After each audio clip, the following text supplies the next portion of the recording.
आज का हमारा जो टॉपिक है ये आपकी बुक का एक टॉपिक है। इससे क्वेश्चंस आते हैं। आपके सामने हेडिंग है उस टॉपिक की, इनहेरिटेंस टैक्स। क्या मतलब इनहेरिटेंस टैक्स? क्या लगता है आपको? What is the meaning of inheritance tax?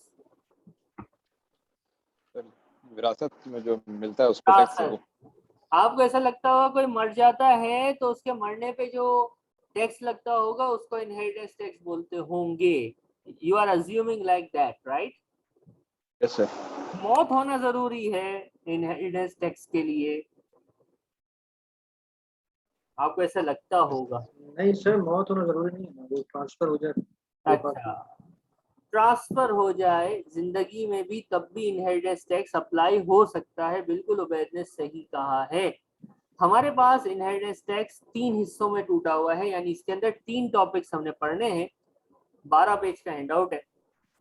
पहला टॉपिक जो है वो है आपके पास life time IST.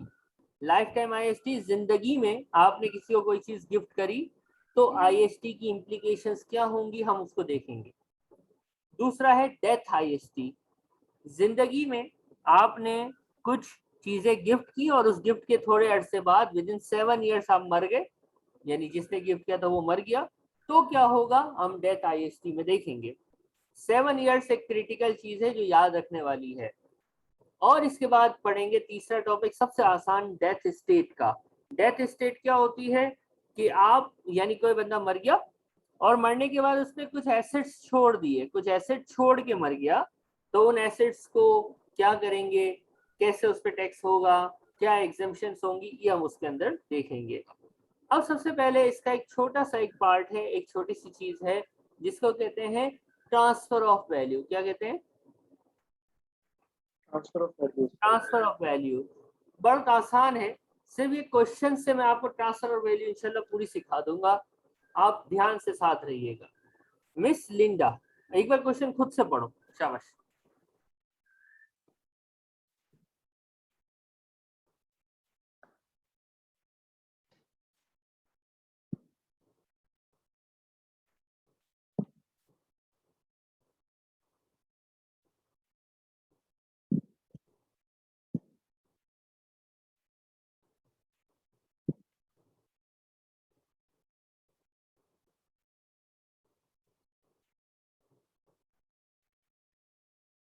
Sir value बतानी है जितने के उसने बॉब को ट्रांसफर किया।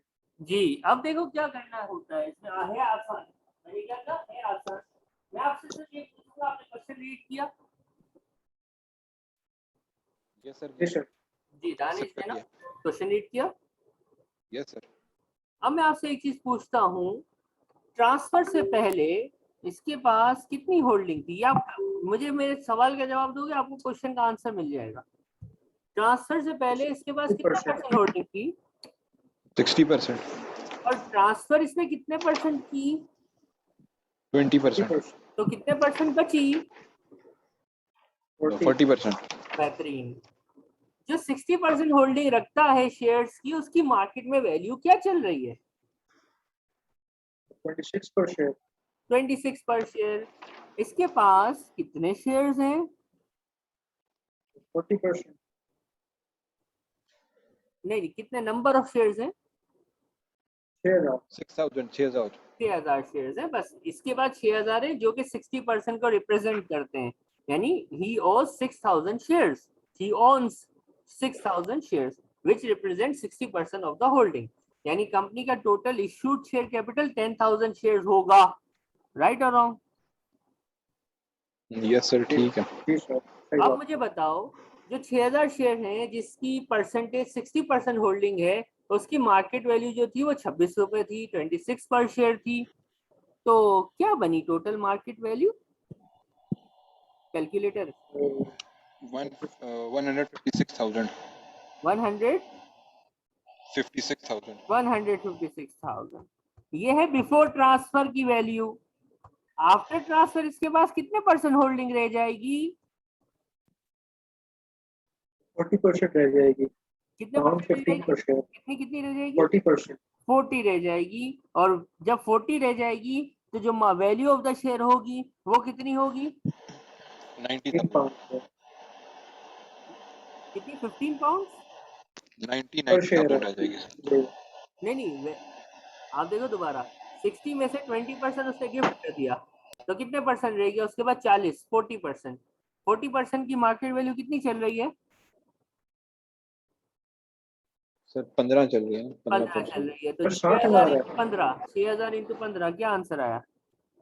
90,000। कितना आया? 90,000 अबे 6000। 90,000, सर 90,000। 4,000 होगा ना सर? हाँ, लेकिन एक बात है, क्या 6000 शेयर होंगे इसके पास? नहीं सर, नहीं सर। 6000 थे दानिश, 6000 थे। है सर।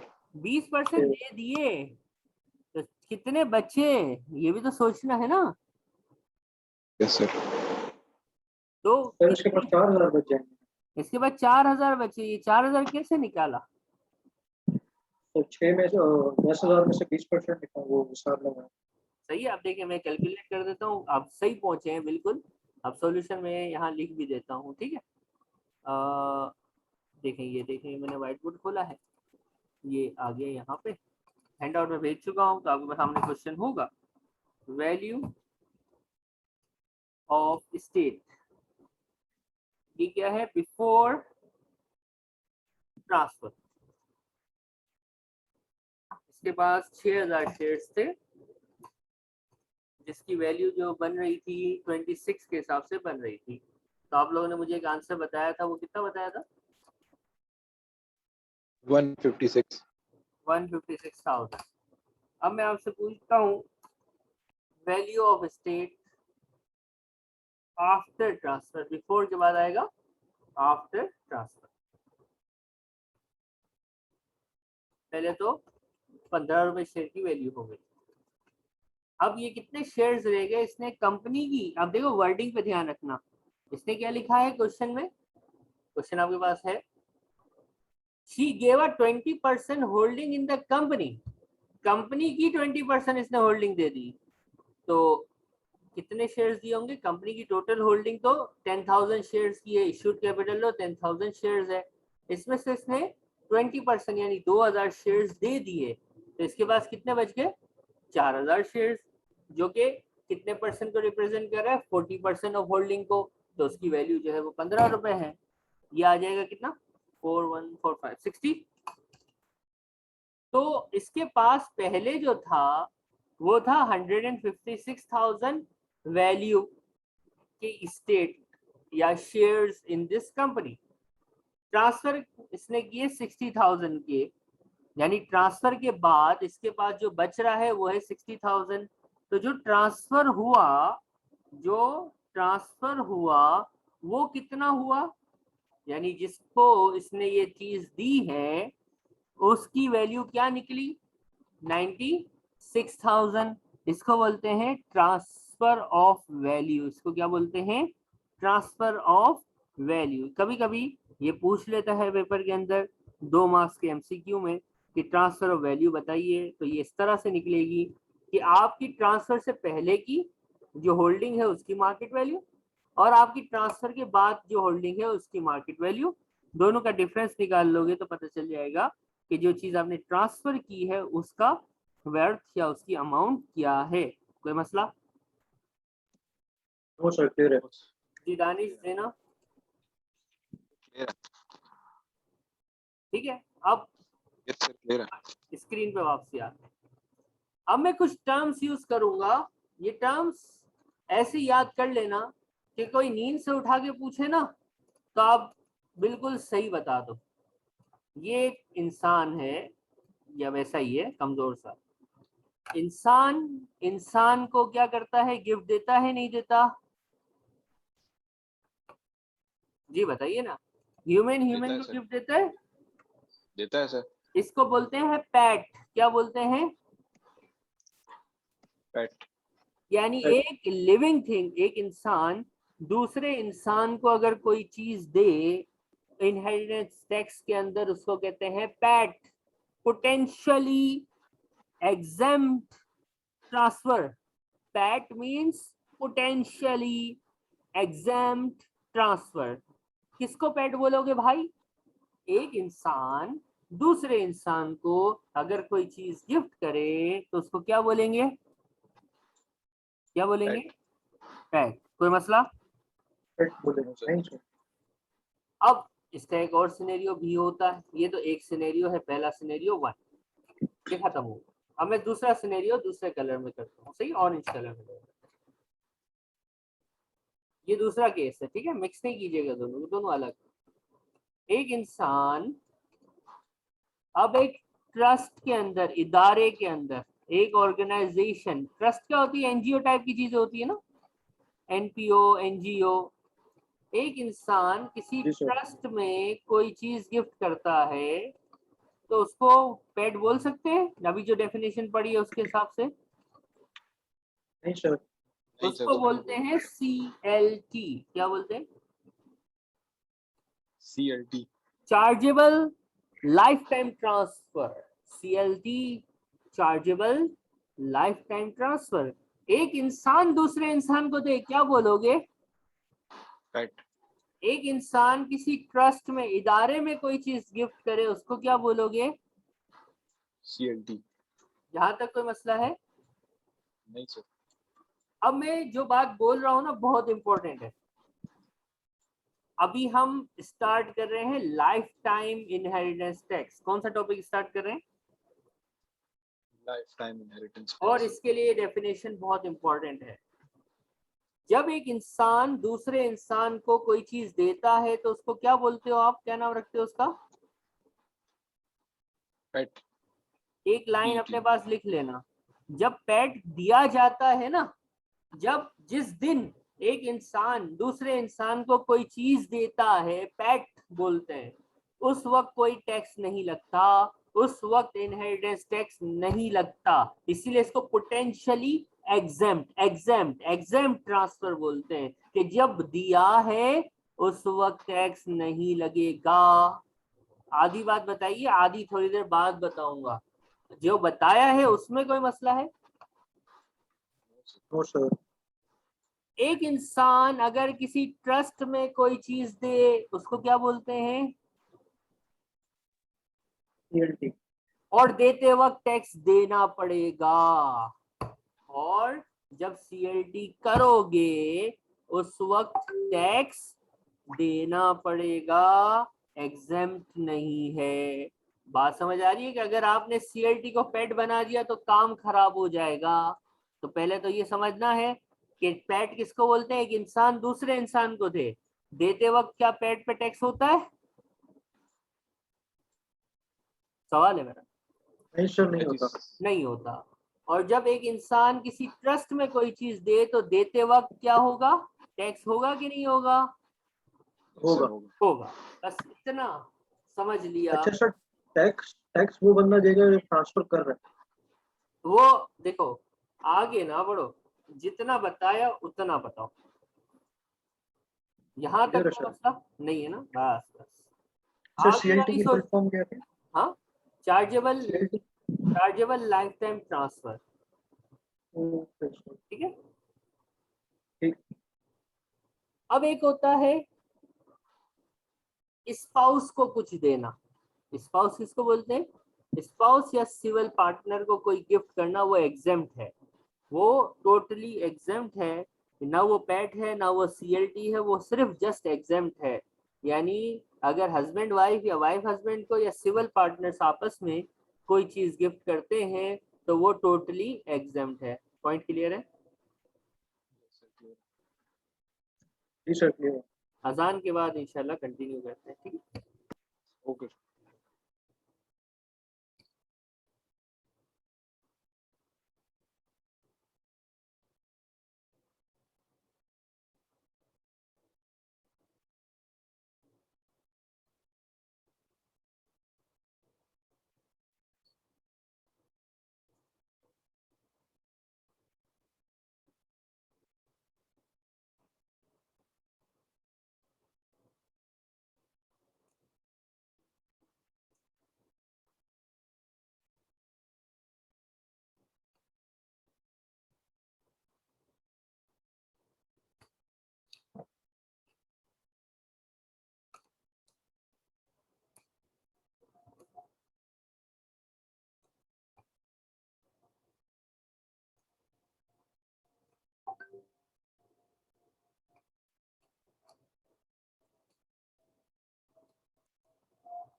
बस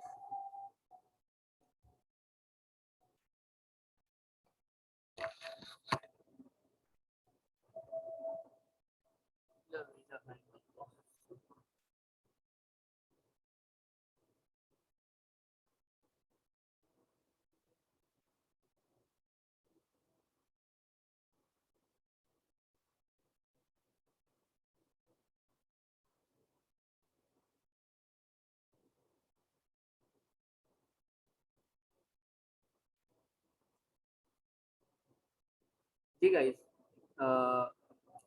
अब मैंने क्या बात की, मैंने आपको कहा कि इंसान इंसान को दे वो पेट है, देते वक्त टैक्स नहीं होता। इंसान ट्रस्ट में कोई चीज दे वो सीएलटी है, और सीएलटी देते वक्त टैक्स देना होता है।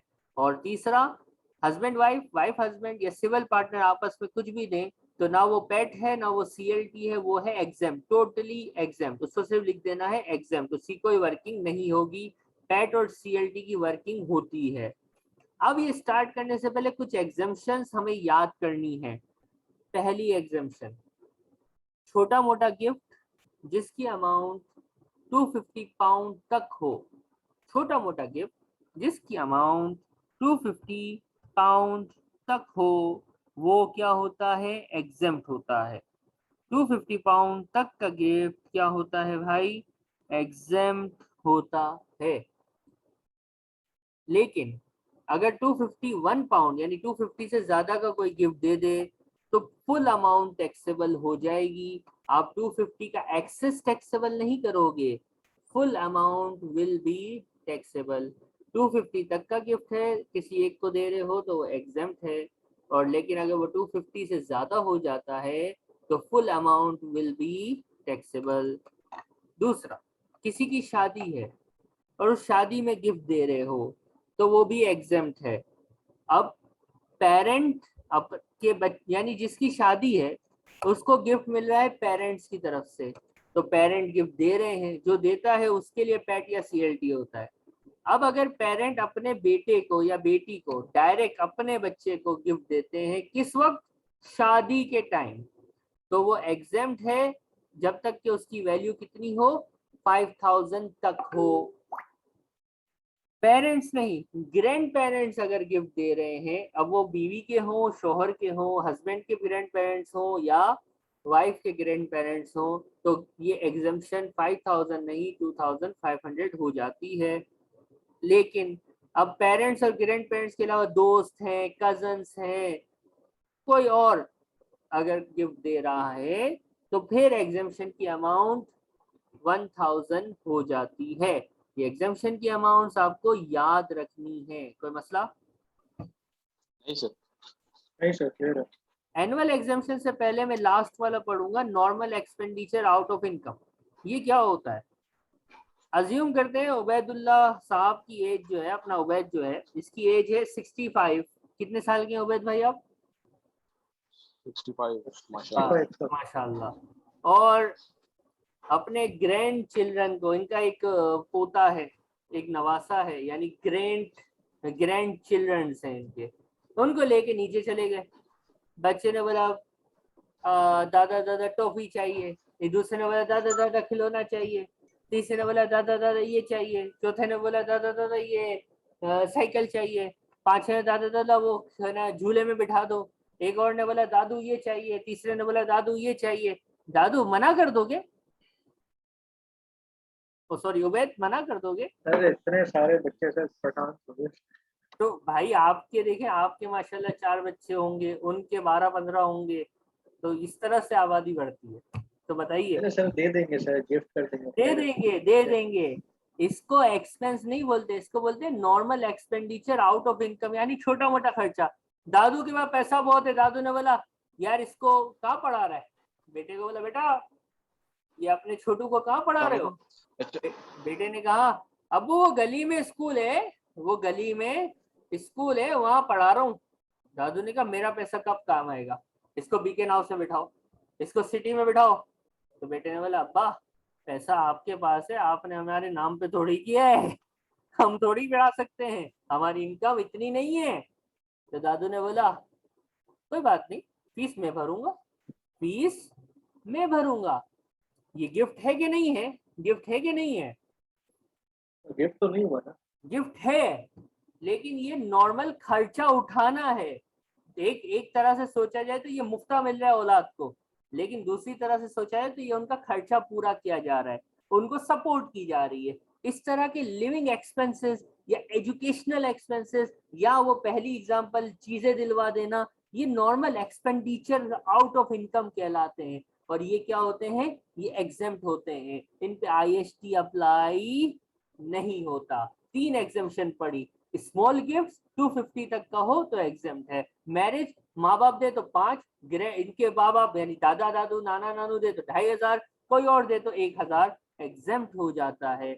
अब शोहर बीवी, अब देखो स्पाउस कब होगा? जब शादी हो जाएगी, लेकिन शादी अभी हुई नहीं है, शादी होने वाली है। अब हस्बैंड हो, to be husband to be wife को कोई गिफ्ट करता है, to be wife to be husband को कोई गिफ्ट करती है, तो वो 2500 की कैटेगरी में ही फॉल करेगी एग्जम्पशन, ठीक है। और अगर कोई दादू नानू इस तरह से कोई खर्चा उठाता है या कोई आउट ऑफ इनकम कुछ खर्चे करता है तो ये भी एग्जेम्प्ट होते हैं। ये 3 हमने डिस्कस किए। चौथा मोस्ट इंपॉर्टेंट, जिसके बगैर क्वेश्चन नहीं हो सकता, स्मॉल गिफ्ट्स, मैरिज और नॉर्मल, ये आए पेपर में आ जाए, ना आए ना आए, वी डोंट नो, लेकिन क्वेश्चन पूरा नहीं होता जब तक क्वेश्चन में एनुअल एग्जाम्पशन ना हो। Annual exemption you can treat it like a personal allowance. Personal allowance क्या होता था? एक फिक्स अमाउंट थी जो कि क्या होती थी? एग्जेम्प्ट होती थी, याद है? ये सर याद है पर्सन। जिस से याद। इसी तरह जिस तरह वहां पे 12,500 एग्जेम्प्ट अमाउंट थी, यहाँ पे एनुअल एग्जाम्पशन की अमाउंट फिक्स है, विच इज हाउ मच? क्या चीज सर? एनुअल एग्जाम्पशन की अमाउंट फिक्स है, विच इज 3000 पाउंड। कितनी है? 3000 पाउंड। ठीक है, अब कैसे अप्लाई होगी हम करके दिखाएंगे। अब ये एनुअल एग्जाम्पशन जो है ना, ये कैरी फॉरवर्ड होती है। ये क्या होती है? Carry forward. यानी अगर पिछले साल की अनयूज है तो वो इस साल क्या हो जाएगी? यानी इस साल अगर हम खड़े हैं तो इस साल की 3000 है, पिछले साल की अगर अनयूज है तो वो भी इस साल कैरी फॉरवर्ड होके इस साल हमें 3 नहीं 6000 का एग्जाम्पशन मिलेगा। कैसे कैलकुलेशन अभी करवा रहा हूँ, सिर्फ थ्योरी तक, कोई मसला?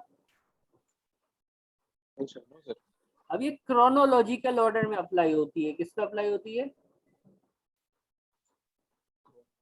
डेट वाइज अप्लाई होती है। कैसे अप्लाई होती है? जो डेट पहले आएगी पहले उस पे लगेगी, ठीक है। हो सकता है ना एक साल में 10-15 गिफ्ट हो, ये सब कैलकुलेशन अभी होगी, आपको सब ये चीजें समझ आ जाएंगी। जब हैंड आउट इसके बाद पढ़ोगे ना तो आपको क्रोनोलॉजिकल डेट वेट ये सब समझ आएगा इंशाल्लाह। अभी तक जो मैंने बोला है इसमें कोई मसला है? No sir. सर क्लियर है। एक क्वेश्चन नजर आ रहा होगा, इसको रीड करना है। सर एक चीज पूछ रहा हूँ उसमें जो एनुअल अलाउंस है खाली उसके अंदर कैरी फॉरवर्ड करने वाला हिसाब है, बाकी सब एनुअल एग्जाम्पशन में सिर्फ कैरी फॉरवर्ड करने वाला हिसाब है। एक क्वेश्चन होगा हैंड आउट में आपके सामने, मेरोन मेरोन क्वेश्चन 2, क्वेश्चन 1 तो हमने अभी किया था।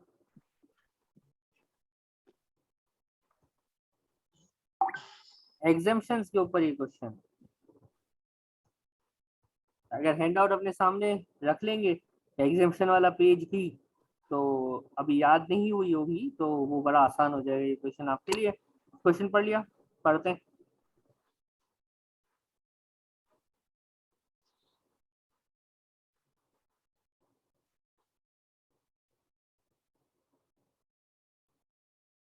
क्वेश्चन कहता है कि भाई इसने एक अपने बेटे को चीज दी, एक ट्रस्ट को दी, दूसरी ट्रस्ट को दी, तीसरी ट्रस्ट को दी, चौथी डॉटर को दी। आपको पैट और सीएलटी की डेफिनेशन बताई मैंने अभी क्या नहीं बताई? बता दिया सर। बताइए सर। बताइए ना, अरे वाह वाह वाह।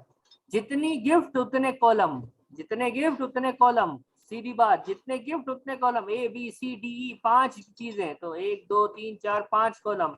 डिस्क्रिप्शन का एक कॉलम तो हमेशा रहेगा।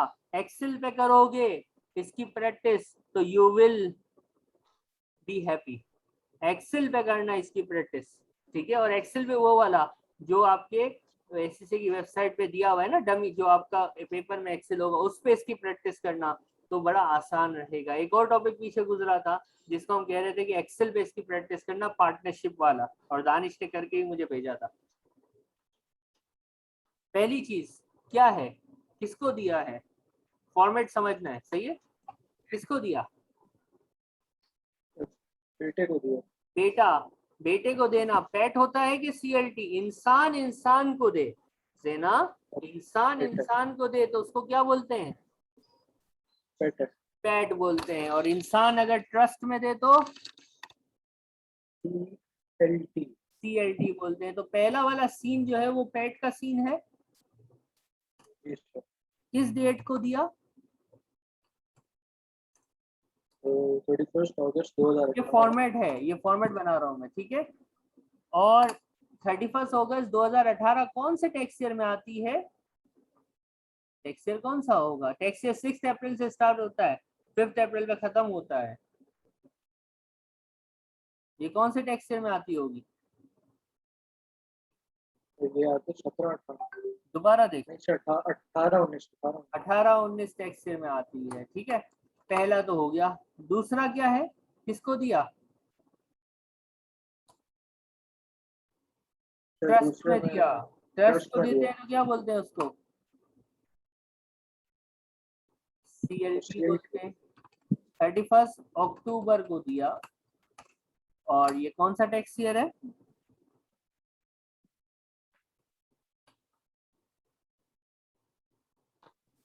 जी दानिश, कौन सा टैक्स ईयर है। सर मैं एक मिनट थोड़ा सा वो हो गया था बीच में, रिपीट कर देंगे।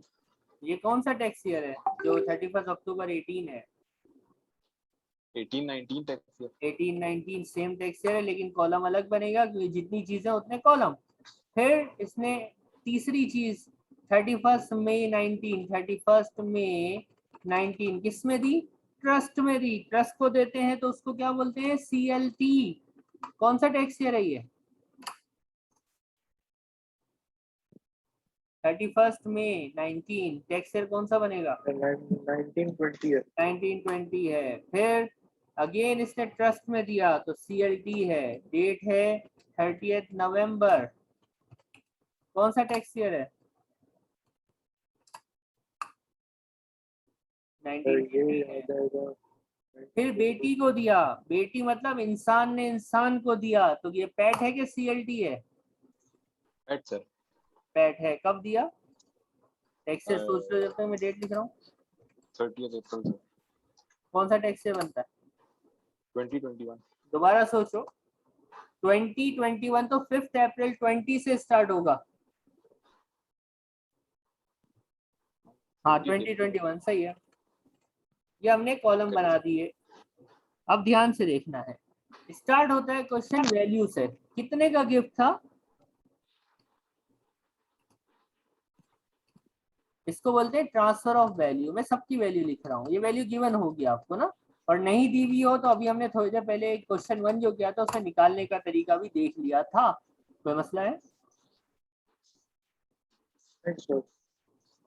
चले आगे बढ़े, थोड़ा सा फॉर्मेटिंग आउट हो गई है, एक सेकंड।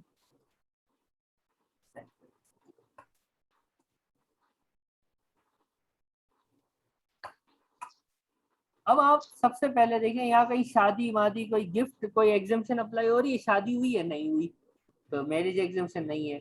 स्मॉल गिफ्ट एग्जामेशन 250, कोई अमाउंट 250 से कम या 250 तक है, नहीं है, वो भी नहीं है। कोई एक्सपेंस, ऐसा खर्चा जो स्कूल फीस वगैरह टॉफी वॉफी दिलाना, नहीं है। तो सिर्फ कौन सी अप्लाई होगी, एनुअल एग्जामेशन। कौन सी अप्लाई होगी,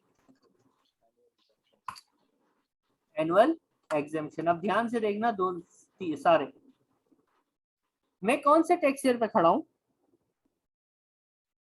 20-21 को। नहीं नहीं नहीं, पहले वाले पैड पे आ जाओ बस, मैं इस अच्छा, रो को 18-19 देखूंगा, इस रो को।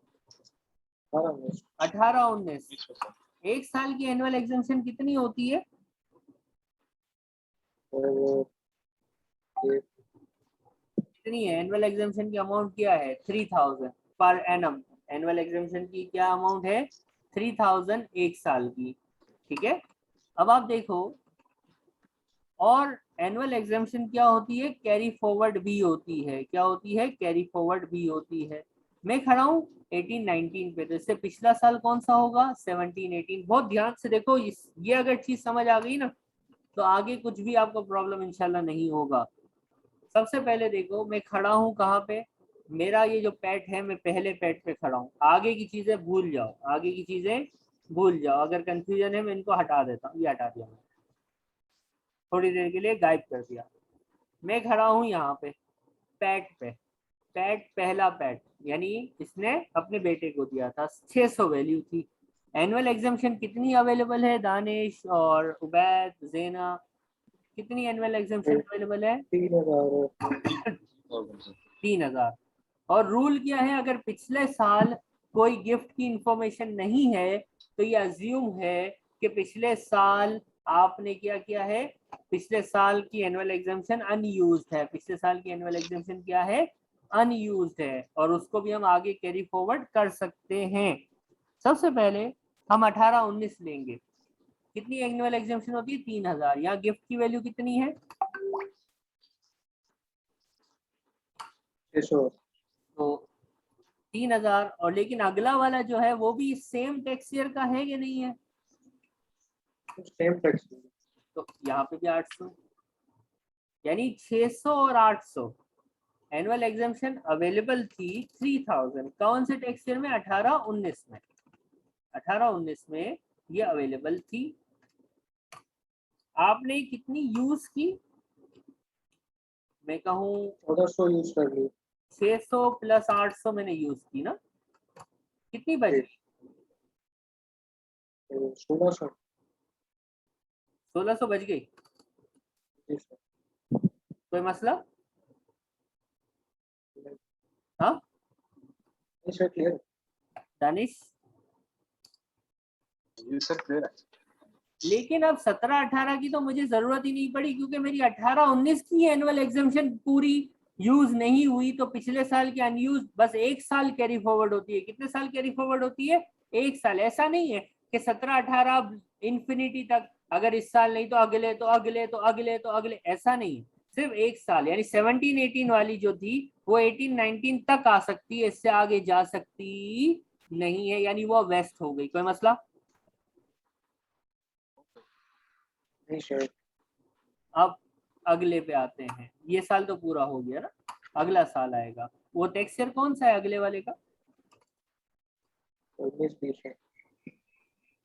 कौन सा है? 19-20 है ना? जी सर। 19-20 के लिए पिछला साल कौन सा होगा? 18-19। 18-19 होगा, बेहतरीन। अब मैं पूछता हूँ 19-20 की अपनी एनुअल एग्जामेशन कितनी? 3000। कितनी? 3000।